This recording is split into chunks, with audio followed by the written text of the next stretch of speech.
Hello, everyone. Thank you so much for joining. My name is Ashley Medeiros. I am the content manager here at Workies. We have a real treat lined up for you today, whether you're here because you're just starting out or you've been doing this for a while and are looking for new ways to expand your business. You've probably heard of Kyle Landwehr, a junk removal entrepreneur who uses his experience to help coach junk removal business owners on starting and scaling their businesses. He has with him Sean Purdy, owner of Dump the Junk, who's doing it live from the truck. He's seen similar success in his junk removal career and has joined us to share his side of the story today. So without further ado, Kyle and Sean, let's take it away. Awesome, awesome. I really appreciate you guys having us here. Super awesome to be here. I'm glad Sean could be here with us as well. I'm curious if people could utilize the chat right now, kind of let us know where you guys are from and how long you guys have been in junk removal, so I know kind of the audience I'm talking to.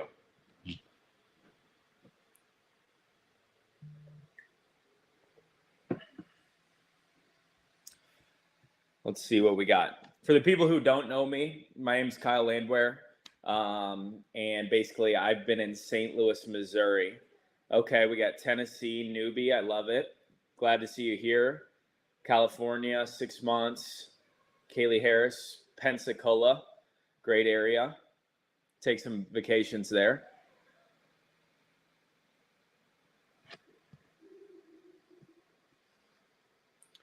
We'll wait for a couple more people. I'm seriously interested. So let's get into it. So basically today we're going to be talking about how you guys can grow your junk removal business to make $20,000 a month. It's actually fairly simple. It's definitely not easy, but just know that anybody can do it. I've done it personally. Sean's done it. Sean actually did it really, really quick too. So as we go throughout the presentation, I'm going to be talking about a lot of different things. And if you guys have any questions along the way, don't be afraid to drop them in the description or the chat, and I'll make sure to answer those. So let's get started. So who am I? My name's Kyle Landwehr. I'm 23 years old. I founded Slam Dunk and Junk 3 years ago. So I believe in August 2020, I started a company called Slam Dunk and Junk. It was a junk removal company. We did a little demolition as well. We also utilized it as kind of like a real estate investment company. In St. Louis at our peak, we were doing a couple thousand jobs a year, and we had about 3 trucks on the road. 2022, we did over 7 figures in revenue. And then not very common thing that junk removal companies do, but a lot of people that actually come in, they give you a call and they say, hey, we need to get our property cleared out so we can get it ready to sell. I had a very interesting technique to where I would kind of go in there and I would give them a junk removal price to remove the junk, but I would also give them an offer to actually buy the property. So we started either removing the junk, clearing out the place, and sometimes we'd even buy the property as well. And some of these deals we ended up making around $70,000 profit on just like a $500 junk removal job. And then basically I had thousands and thousands of people reach out and say, hey, Kyle, will you show me how to replicate the process? And I started a company called Junk Academy. And basically we help people replicate the same exact process around the United States. So that is me. Sean is a client of mine, now a good friend. So Sean, if you want to tell him a little bit about yourself, that'd be great. Yeah, my name is Sean Purdy. I am owner of Dump the Junk in the Alpharetta, Cumming, Georgia area. That's north of Atlanta. I met Kyle last year.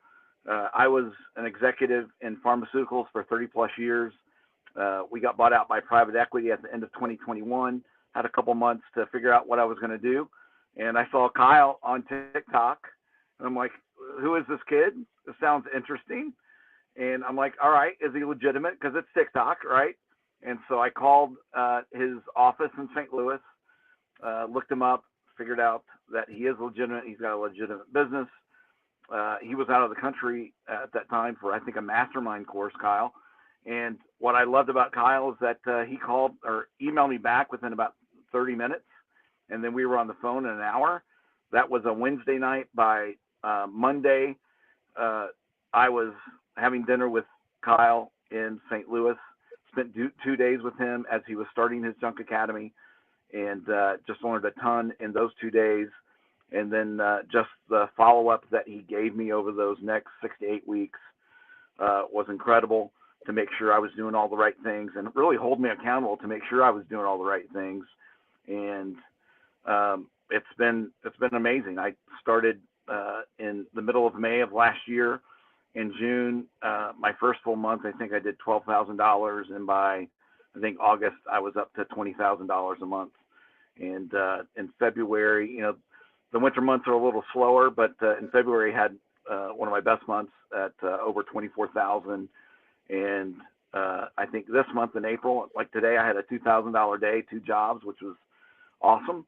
And I think I'll get close to $30,000 this month. So really excited, and really still learning, but really excited to be with you guys here today. And can't say enough about Workies as well. And I know that we'll get into that. But anyway, great to be on today. Music to my ears. Sean is killing it. It's going to be 30,000 next month, 40,000, 50,000. We're gonna get you over $500,000 this year. So sounds good. I'm going to break this down into 4 separate pieces, starting with the foundations that you need set in place. And a lot of these might seem simple, but you know, it doesn't need to be very complex, right? Like everyone makes it a lot more complex than it should be. So here's some things that like I would like to squeeze together for you guys, just like foundational pieces. If your goal is to actually get to the 7 figures or even scale your company to more than 1 location, these are some things that you need to be thinking about. So in terms of the business name, like business name is so important to me. It's very simple. You know, obviously my company was called Slam Dunk and Junk, and I feel like the name had such a big deal of why, you know, we progressed so much over time. Everyone was like, "Hey, I love your name. I love your name." Now it is a little bit of a tongue twister, but people do love the name. But really, you want to make sure that when you're creating a business name, or maybe you already have one created and you need to switch it, you need to make sure that it paints the picture of a junk removal company, right? Like 1-800-GOT-JUNK, Junk King, Junk Luggers, Slam Dunk and Junk. You know, those all paint the picture of a junk removal company. So when somebody hears your name, it needs to scream junk removal, right? And also another tip I want to add here is make sure that it's not specific to your area unless your goal is to actually, you know, only keep it in your area. For example, I'm in St. Louis. If I were to, you know, like a lot of people, they want to create their name and make like St. Louis Junk Removal, right? And that's what their name wants to be. Well, if you want to add another location, you can't, and you're going to kind of have to start from scratch, and it's going to be very difficult to do so. So make sure you don't really put an area initially before it or after it, because it's going to limit you scaling. In terms of your branding, branding is one of the most important things. And branding has also what has brought us a certain distance in the junk removal industry, is because our box trucks, like the branding that I wanted to have, I wanted people to see past the name. I wanted people to see past the truck, right? And just see the branding. And I wanted them to remember the branding more than anything. Now, branding can be very simple, like 1-800-GOT-JUNKs or a lot of these franchises. I kind of went a different direction. I had a pink, yellow, and blue camo wrap. You guys might have seen me on TikTok potentially, but the wrap was very crazy, right? And my whole goal was it didn't need to look sexy, but it needed to stick out more than every other junk removal company out there. Sean has even done an amazing job at branding himself, right? He's got a truck, and when you see it, you know, it's camo as well. It pops up. You've never seen anything like it. And the whole idea when you're trying to brand yourself is when you're driving down the highway. This is the way I look at it. So say you're driving down the highway and you got your competitor on the right-hand side and you got yourself on the left-hand side. The person who's in the middle, who's in the car, who are they going to look at, right? So 1-800-JUNK's over here, Slam Dunk and Junk's over here. How can I get them to look at me? And that's like the direction. That's kind of how I created the idea of creating this crazy wrap, right? With pink cabs and everything, which has done an amazing job. And just by wrapping my trucks alone, we've tracked the KPIs along, and it basically, it helped generate my business around $60,000 a year in revenue just from having the truck wrapped. And I can say that if it wasn't wrapped, I wouldn't have that money. But also if it was wrapped differently, I probably wouldn't have that money either way. In terms of insurance, some people don't have all the right insurances when first starting. You need to make sure you have the commercial auto, the workers' comp, and the liability. And the reason why is because a lot of these jobs that you're wanting that may be commercial, right? They're all going to ask you for your insurance. You want to make sure that you have this insurance. You want to make sure that you have the documents ready. And I recommend having it in like a Google Drive, something that you can easily send over, because people will ask for it. And you want to make sure that you can send it over quick. So maybe you walk into an apartment complex, right? A lot of your competitors are going to walk in there and they're not going to send the insurance as quick as they should. You want to be in there ready to go. Anybody who asks for your insurance, you want to make sure it's ready to go, and just give it to them so they know that you're legit and you're going to help get these bigger jobs. Because at the beginning, it can be a little stressful to find these jobs. You want to make sure that you have all of those. In terms of market analysis, the first thing that you really want to do is you need to analyze the market in your area. Even if you're already a year in or 2 years in, go in and really analyze again who your competitors are in your area. Who are the new people? What do their trucks look like? What kind of trucks do they have? More importantly, what are their prices, right? And you really want to focus on the franchises in your area. See how they're advertising themselves. See how many trucks they have. And more importantly, see kind of what they're charging. And really, when I, was scaling my company, the franchises out there, they're the ones that are doing it right. They've already kind of figured it out. So you want to base your pricing off of them. So basically, we're kind of going to get into more of this later on in the presentation, but you want to know as much data as possible about your competitors. You almost want to know more about their business than they know about their own business, if that makes sense. Another thing is having an end in mind. I met this guy, he did 300 million a year, or he did 300 million last year. And he said something very simple to me. And what stuck out to me was having an end in mind. And I remember when I first started my junk removal company, I was probably doing in the range of 20 to 40,000 a month. And I just lacked clarity. I didn't know what I was really working for. I didn't know what my goal was. And if I started with an end in mind, and you need to constantly remind yourself why you were doing this and what your end goal is, right? And when you have so much clarity and you know exactly where you're going and how many trucks you're going to have and what locations you're going to be in, it's going to keep you that much more motivated to grind, right? It's going to keep the motivation up. And in terms of setting goals, you need to create goals, and I recommend breaking them down all the way down by the week, right? So set goals, break them down from the year down to the month, down to the week, and down to the day. And constantly, a lot of people, they say, oh, my goal is to make, 100 grand this year, right? But they, it's 6 months down the line, they're not on track, and it's already too late to actually get there, when you need to be focused day by day. How what do I need to hit today in order to be on track to do 100K? And maybe I end up changing it to 150K over time. Obviously, that can be a higher number, but you need to make sure that you have their eyes on the prize every single day, and you're tracking those goals, making sure that you're on the right path.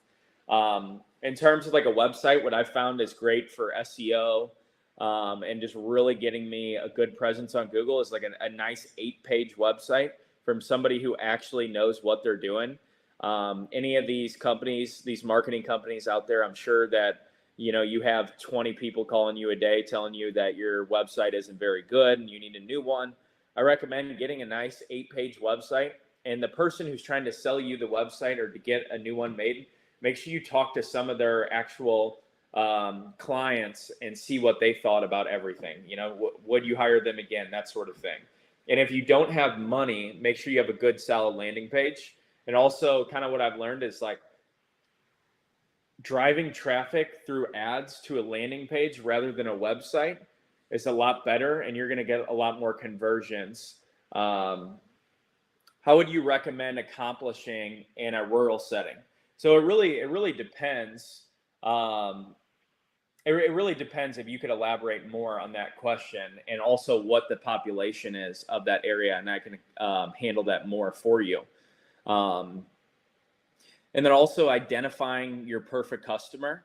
So this is another thing. I didn't even think about this until 2 years into the business. I was already doing multiple 6 figures.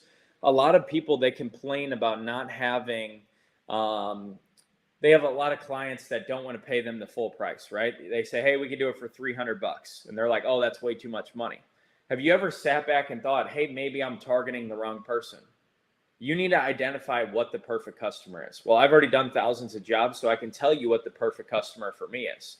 And it's somebody who pays on time, who pays full price, and who hires you multiple times, maybe a week, a month, a year, right? Because it becomes very hard. Some of these jobs take 10 minutes long.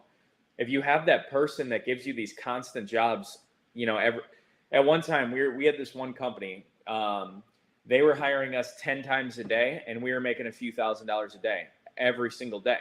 We were so busy, we didn't even know what to do. So you need to make sure that you're targeting the right people, and that's going to help you set yourself up for success. For example, apartment complexes, real estate agents, real estate investors, flood and fire restoration companies like ServPro. Really, those are, I would say, the big ones. Probate attorneys.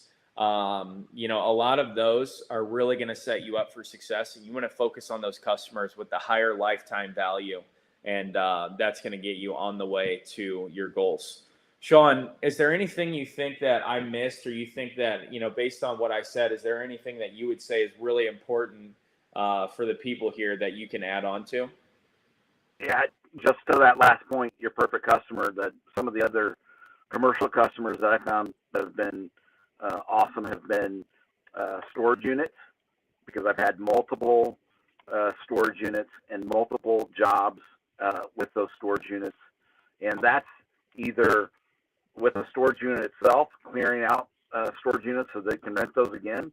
That's a great reason to sell them on the fact that they need your service so that they can rent and make more money. And then also referrals from the storage units. That's been huge for me.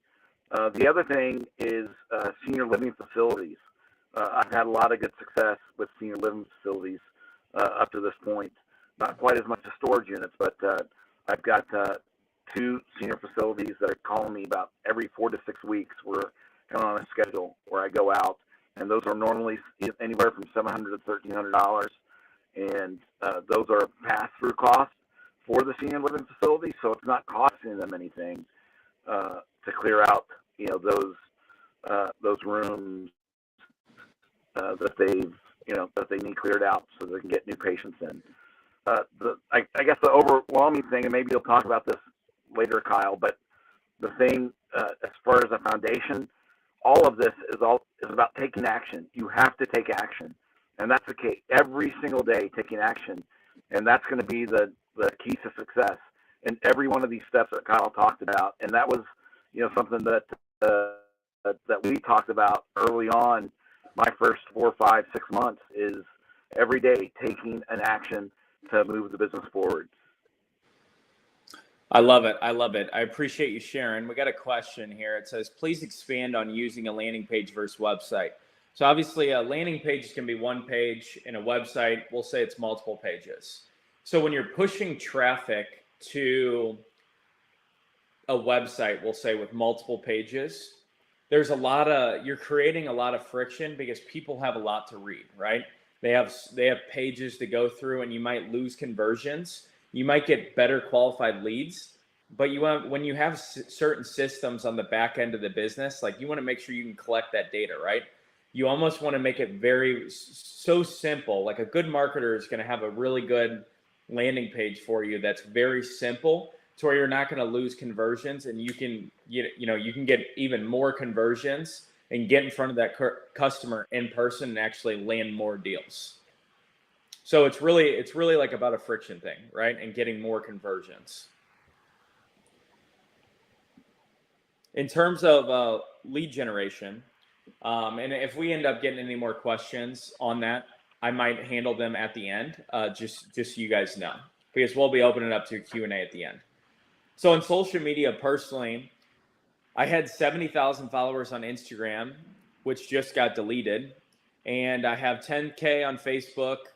And let's see, I think I have 50,000 on TikTok as well. So I've grown quite a big presence on social media. And what I can tell you is this is one of the best ways to actually grow your business. If you are an older person and you don't want to utilize social media, you might as well give up now, is what I'm going to tell you. And I hate to be ruthless, but your competitors out there, a lot of them they don't want to use social media, right? They don't want to get in front of the camera. They don't want to actually talk and tell everybody about their business. Well, you have to. They make it so easy these days to actually grow your business on social media. In the old days, you had to do a lot of door knocking, you had to do a lot of cold calling and stuff like that. The amount of people that you can actually reach from social media is amazing. So I'm going to give you a list of which ones I recommend in terms of like best to worst for specifically owning a junk removal company and trying to own a junk removal company. One would be Facebook is the best. And two, I would say is LinkedIn. Those are really the two that you need to focus on.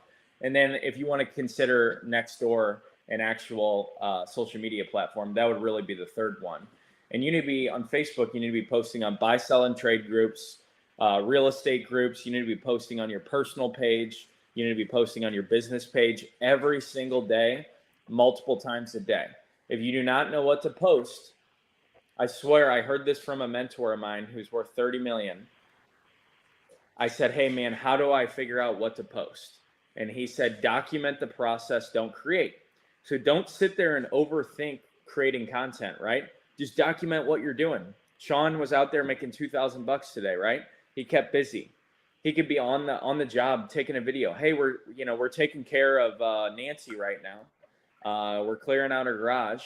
If you need anything removed, give us a call and then put a call to action at the end. Alex, so I basically did like probably the best lead generation techniques in my opinion. But Yelp, I am not a big fan of. Sean, do you have anything to say there? Yeah, I've stayed away from it, at least on a, paying for it. I've heard that that's not a great way to go, and there could be some issues if you stop using Yelp. Nextdoor has been very effective for me, and then Facebook. That's really my first month out. That really was where I got most of my leads was through Facebook and neighbors, friends of friends, and then realtors started seeing me post those type of things. So there was a massive majority of my business that came from Facebook specifically.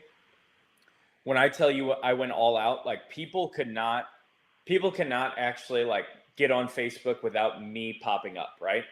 And what I will tell you is most junk removal companies that I consult with will say they post content for a couple days and the phone doesn't ring and they say it doesn't work. You guys need to realize that the people that see your content might not need junk removed, right? And maybe your goal is you have the wrong goal. You need to realize that basically when you're posting content, your goal is to make sure that they know who you are and what you do. And you need to make sure that they know that you're the best that does it. So whenever they do need your service or their friends or family need your service, they're going to say, oh, that company, Slam Dunk and Junk, I see them all over the place. They do a great job.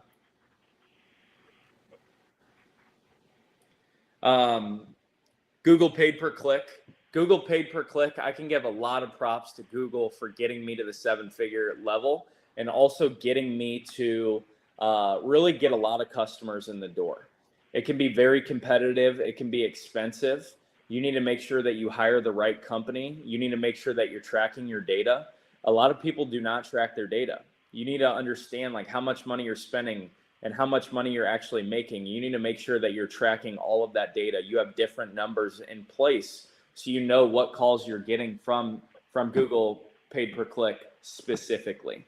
Our budget was around $10,000 a month is what we were spending.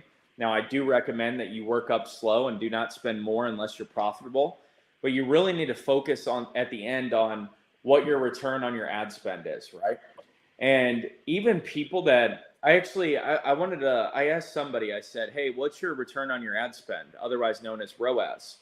And he said, well, the truth is a lot of 9-figure people that I know, they try to break even on the first acquisition, right? So a lot of people who are smaller within the junk removal industry, if they break even, it doesn't work and they move on. When you need to understand that the money is really in the long game, right? So like you get a customer in the door, if it may not be profitable the first time, but the second time they hire you, you want to make sure that you're tracking the lifetime value of these customers, and you want to make sure that they end up hiring you again. But say there's dead leads within Google. So they call you and they say, hey, we need junk removed in the next couple of weeks. We want to know what your price is. That's a lead that you're probably not going to end up landing, and people don't really follow up with those people. So you need to make sure you follow up with them. But you need to make sure that you collect the data, right? You need to make sure that you collect the data, because then you're going to do SMS and email marketing within your Workiz account. And I can tell you that you can make $1 to $5 a month using the automation tool correctly just by blasting emails out, right? A lot of the biggest companies out there, they're all sending you emails every single day. You go buy a shirt from H&M, they're collecting your email, and they'll even give you a % off, right? Why would they want to give you a % off? You're even buying anyways. They want to collect your data, reutilize it, so they can basically just blast out texts, they can blast out emails to make sure that basically whenever they do need your service, they're going to give you a call, because you're making sure that they know exactly, they're not going to forget about you. So paid per click, we focused on getting as many customers in the door, at least breaking even, and then profiting the second year. But also when one customer we would get from Google, we would like certain ways of like, hey, would you give us a recommendation on Nextdoor, or would you give us a recommendation on Facebook? I like it on Google as well. I'm going to go for all three, but Facebook and Nextdoor, there's a lot of people that engage with that content, right?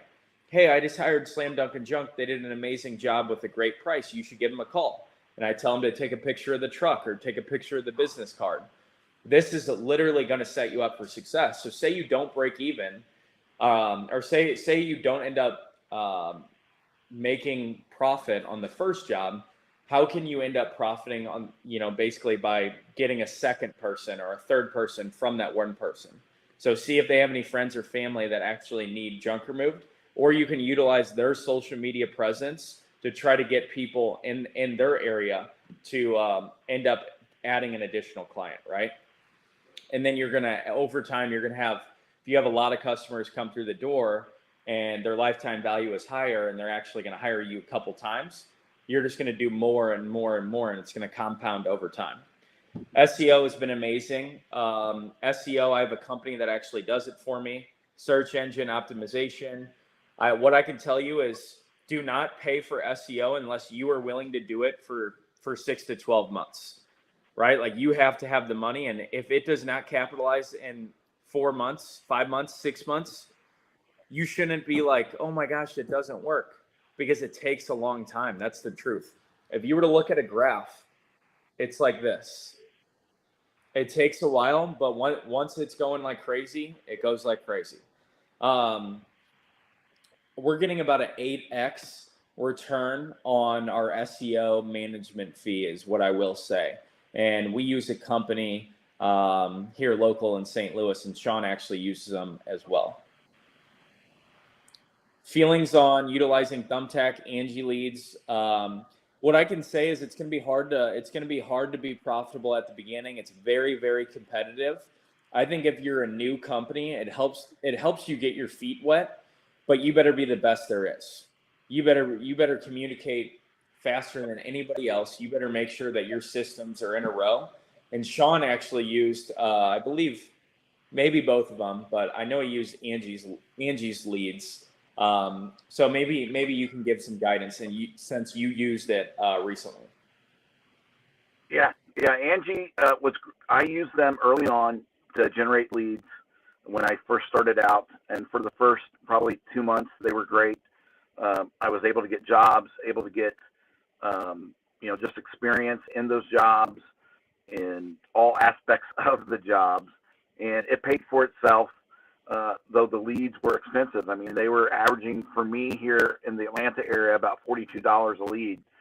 So I really had to, have some good jobs from that to make up for all the leads that I still paid for, but they weren't actual jobs.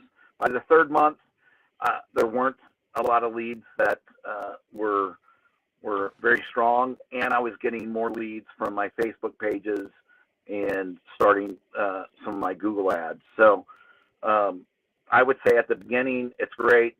You can also set a budget. And I know that Kyle has one of his other students that has used Thumbtack with great success. And I think 70% of his business, is that right, Brian, comes from Thumbtack, I think. And it's been very successful. The thing about both of those, you have to be on top of them. And as soon as you get a lead, you need to have contact with that lead within 3 to 5 minutes. Or you'll lose that, and then you're paying for that lead. And I would do your homework, make sure you ask a lot of the questions, and look at the small print before you set anything up. But you can set a budget up for both of those, and I would highly recommend that you do that early on. A small budget, say $300 to $500. See how that goes with those leads, and then just make sure that you answer that phone, you answer that email or the text or the notification as soon as you get that from those apps. Good stuff. Good stuff. So I'm going to start moving a little bit quicker so we have a little more time to answer questions at the end, since we have been on here for 30 minutes or so. But the best way to use Nextdoor, in my opinion, is to get other people to refer you. So every customer you do a job for, you should offer them $10 to make a post on Nextdoor and say, hey, we just hired Slam Dunk and Junk. They did an amazing job for an amazing price. And have them post a picture of your business card, give them $10 off, $15 off, whatever it takes. That's personally my best opinion on Nextdoor, on it working. When I first started it 3 years ago, it used to be like there wasn't as many rules. So there's other ways that I purposed it. But now it's a little more difficult, but that's the best way to use it. Networking groups, you guys need to join BNI meetings. There's other ones, but BNI is probably the biggest one. Join those. Get your name out there. Start talking to these people. It's a connection-based business. If you want to make a lot of money, you need to have the best connections. The people who make the most money out there, they have the best connections out there. So make sure you join a BNI meeting. It costs like $1,000 a year, and it's you get an amazing return on your investment. Bandit signs. I recommend doing junk removal and then your phone number. Sean's done an amazing job with the bandit signs. I recommend the best way I personally like using it is when we do a job for a customer, we basically say, hey, if we give you $15 off, is there any way that we can put a sign in your yard? Because every customer we service, if there's one customer, how can we get another customer from that one customer? A sign is going to put us in the right direction. I got that guidance from somebody who's doing $4 million a year with an aeration company, and they use like aeration signs, just like bandit signs. So I recommend seeing if you can put those in your customers' yards for roughly like 7 to 10 days, and they can throw it away whenever they're done, and then give them like $10, $15 off the service for that. Direct mail is another good one. Usually there's local companies that will do it. I was paying $300 a month for it, and we landed $3,000 job. We landed a lot of hot tub removals, stuff like that. And really, I would try not to sign any contracts, and I would try to keep it under $500 a month. That's also done an amazing job for me. And really on a hot season, like March through September, it does an amazing job. Truck wraps, kind of like I said, you need to make sure that your trucks are wrapped. Make sure that your branding is on point. This was making us about $60,000 a year alone, just by the trucks, just by parking them at our office, driving them all over the place, right? People saw them all the time. They ended up calling us. How do we know? We track the KPI, or we heard them on the phone say, hey, we saw your truck. Door knocking is another really good one. Very underutilized. If you have little to no money, you could literally go in a neighborhood today and knock on as many doors as possible. Focus on your numbers. How many doors did I knock? What was the rate of people actually answering the door? And what was my cash collected for the day? Very easy. Focus on good prices and convenience. That's where you're going to have success there. There's no reason you can't make $1,000 a day. Be very friendly, be funny, and don't take no for an answer. And then I already told you guys about the SMS, the email automation. Make sure you're utilizing that on Workiz, but you can make $1 to $5 per client on your database. So if you have 1,000 clients in your database, you should be able to roughly make anywhere from $1,000 to $5,000 a month just by utilizing SMS and email automation. Systems and structure. In terms of bidding jobs, I would say one of the biggest things I see within junk removal companies I consult for is they don't charge enough, right? Like when you charge a lot of money, like whatever at the end of the day or the end of the month, the only thing that stays in your bank account is your profit. You're going to use that profit to grow your business. Well, if you're not charging enough, you're going to have no profit to be able to actually grow your business. You're not going to be able to invest into trucks. You're not going to be able to invest into the right employees, the right marketing. So when you're charging, when you're charging, I recommend looking at the franchise pricing. I already told you about the market analysis. Look at what they're charging. Roughly, they charge around $45 per cubic yard, $45 to $50. I recommend being right around the $45 per cubic yard mark, and do not be sold, right? You need to be the one who sells. Oftentimes, customers will sell you on how they'll hire you 1,000,000 times, and you're going to get rich off them, and then they hire you, and then you never get a call back again. You should give discounts to people who hire you multiple times once they've hired you multiple times, not just like right away. You need to make sure you stick to your prices, you're profitable, and you need to be like, a lot of people talk about 1-800-GOT-JUNK and how they charge so much money and it's unbelievable. That's who you should want to be like, right? Try to charge as much as they are. And also, when you have more profit, you can look more professional. You can afford the wrap. You can afford the nice apparel, right? You can afford the nice employees, and it just makes you more of an official company, and it helps you get those prices, those top dollar prices. Disposing the junk. When you guys are disposing this junk, obviously you need to make sure that you set up an account with a dump. I would call around and see how you can set up an account, because it can be very expensive to dump loads. We were dumping over 200,000 pounds of junk a month, which was quite a bit. And we were paying, premium prices. We ended up getting a contract. And basically, we don't dump every single load, right? But when we do average it out for the amount of jobs that we would do, for the amount that we were dumping per month, it was roughly $15. That's how cheap it got. Some loads that we would dump would be $2. And that same dump is running $85 per ton. But since we had the account, we had no minimum on there. So if we had like a minimum, like if we had nothing in our load, it could be super cheap to dispose of. So when I say $15, it's not like every single job we're doing. It's the amount of jobs divided by the actual dumping fee that gives us like roughly a $15 estimate. But you guys need to make sure that you are set up an account, see what it's going to take to set up that account so you can start saving money. You need to scrap as much as you can, set up an account. If you have employees that are doing the work for you, give them 20%. Otherwise, they're not going to do it, right? I had a big issue with this. Make sure that you give them a cut so they want to do it. So they scrap as much as they possibly can. Set up an account and then have them pay you at the end of the month. I would also resell as much as you possibly can. And then you could also donate as well. But you need to look at saving as much money as possible and increasing the income that you have to make sure you're profitable as possible. In terms of tech employees, the people who are actually on the trucks, we'd have 2 per truck. We would pay the passenger $17 an hour. We would pay the driver $20 an hour plus 2.5% commission on days that we would do over $1,200 per that truck, if that makes sense. It's because they're the ones who are bidding the jobs. We would find them on Facebook. Sean's had a really good luck finding them on Indeed. I was big into social media, so I found a lot on actual social media. You can run ads for employees on Facebook with a type form and qualify people, and then take those leads and then qualify them even more yourself.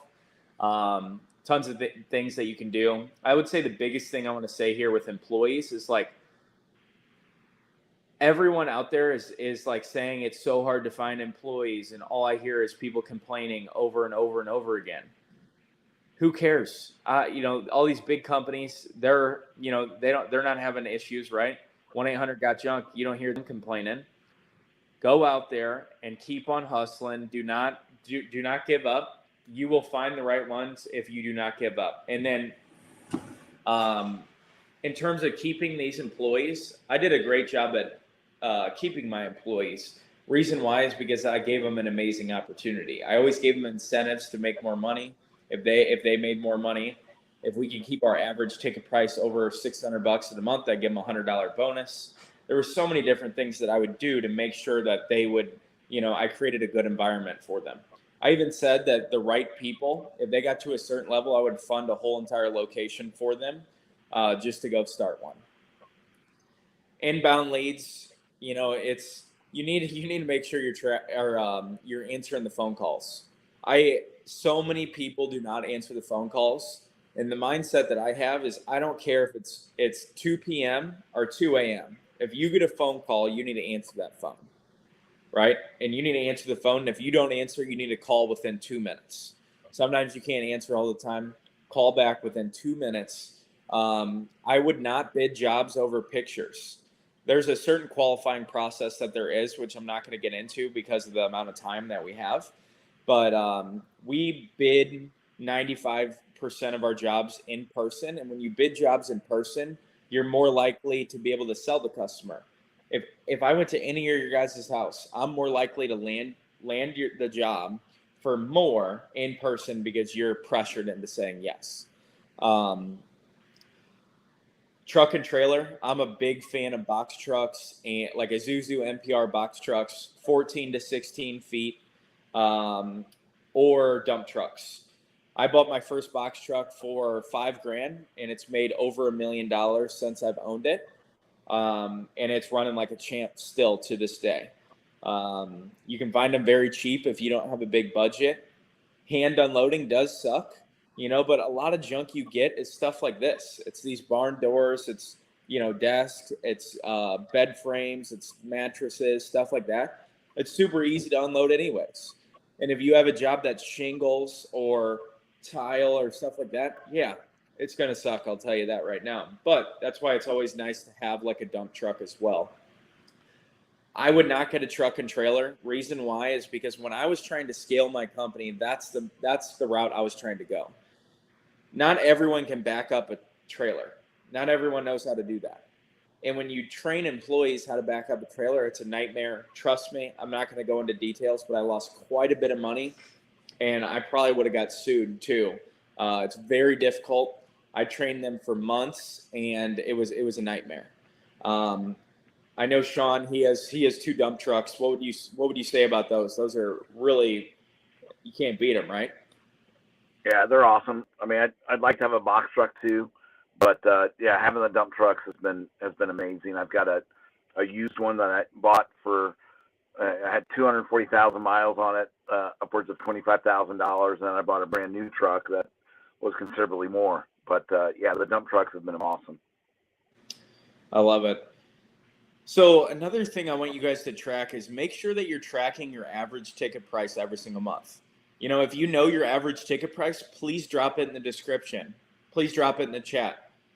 Most people don't know their average ticket price. You need to track it. You need to know what it is every single month. Most newbie junk removal companies that I see, their average ticket price is around $250.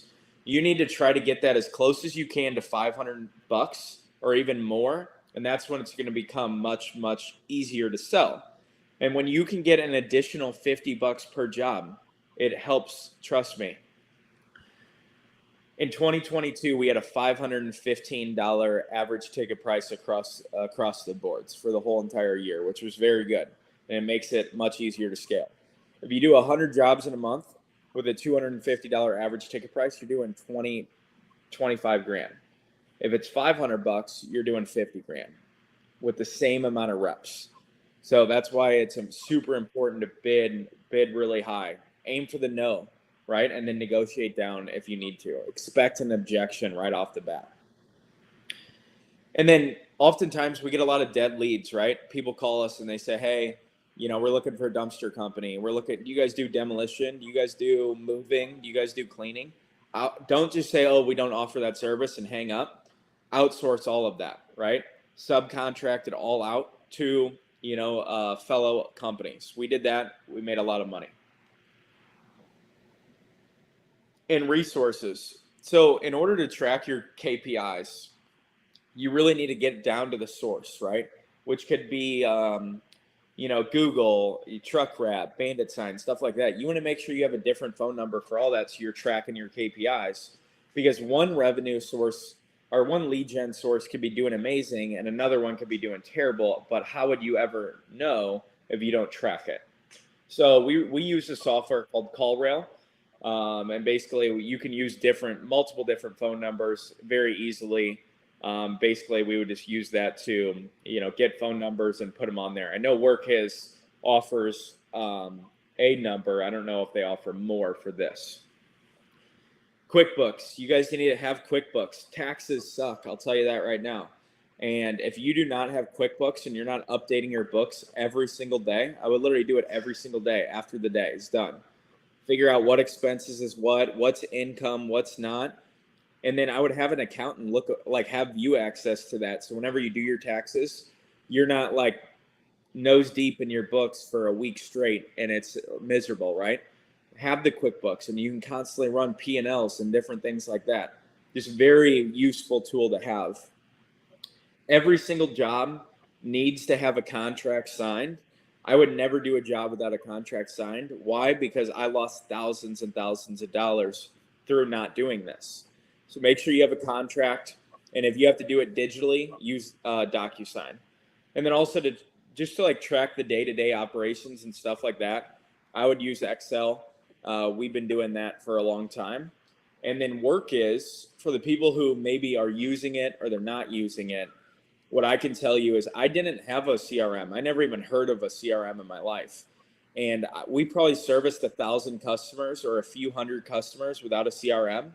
And, I lost all that information, right? That could have made me an extra multiple 5 figures, maybe 6 figures, right? I don't know. I lost all their data. It was very hard to scale, and I couldn't have done it without WorkIs, really. So if you guys are on the fence, I really think that WorkIs needs to raise their prices. If I owned the company, I would probably charge 5 times more than what they actually charge. So if you guys are on the fence, I highly recommend using them. But that's really all I got for you guys today. Sean, if you want to add anything, onto the presentation. Yeah. I mean, for Workies, I know that they're sponsoring this call. They're not paying me for anything, but I've just used them from the beginning. It's been awesome. And they do have capabilities like CallRail where they can give you multiple numbers.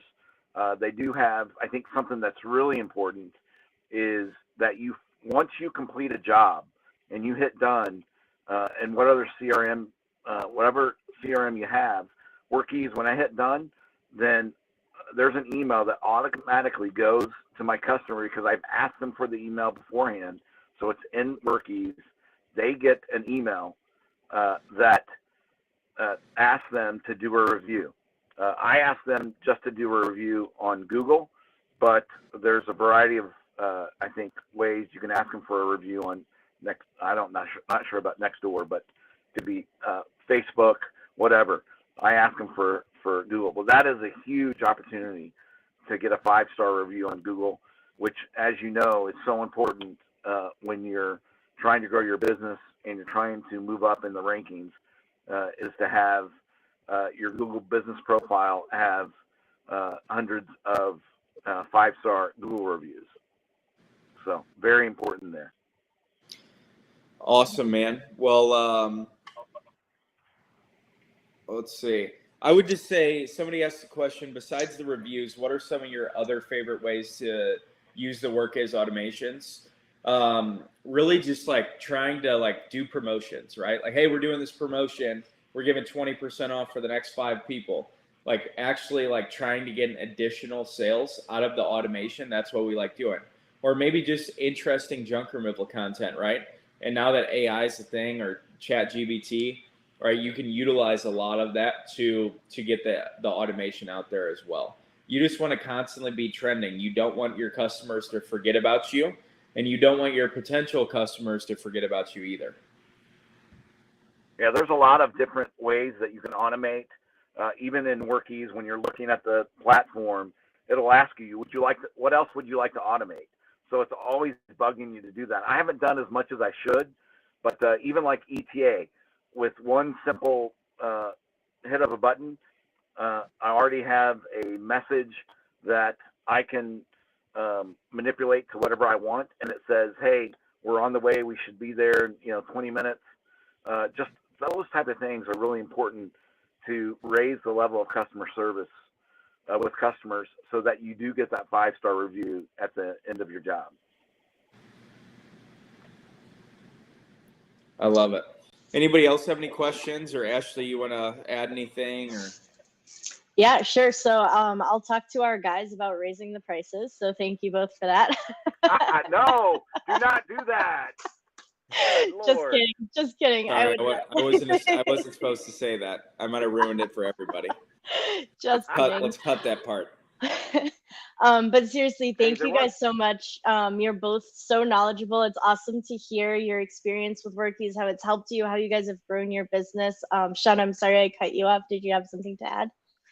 Well, I was just going to say, Melissa in Tri-Cities in East Tennessee, I'm from there, so originally, so I've got a little heart in there. But you asked about, working in a rural area. I mean, I think if you can establish yourself in Kingsport, Bristol, and Johnson City, and even maybe Elizabethton a little bit, I think, focus on the zip codes that are a little bit more affluent, that are, the middle class to upper class, and then focus your Google ads in those zip codes.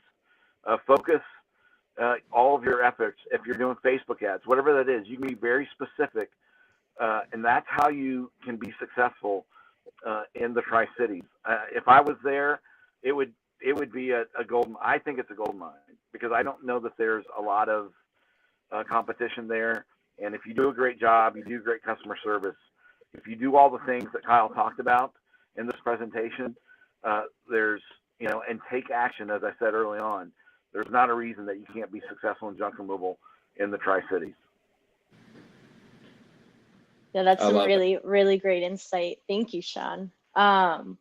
So it looks like, let's give it like 1 more minute. And if any other questions come through, but otherwise I want to thank you guys both again for taking the time to share your tips, for standing out from the competition, finding the perfect customer, nuances of web experience, all these things. I think all of this was really great. So thank you both so much again.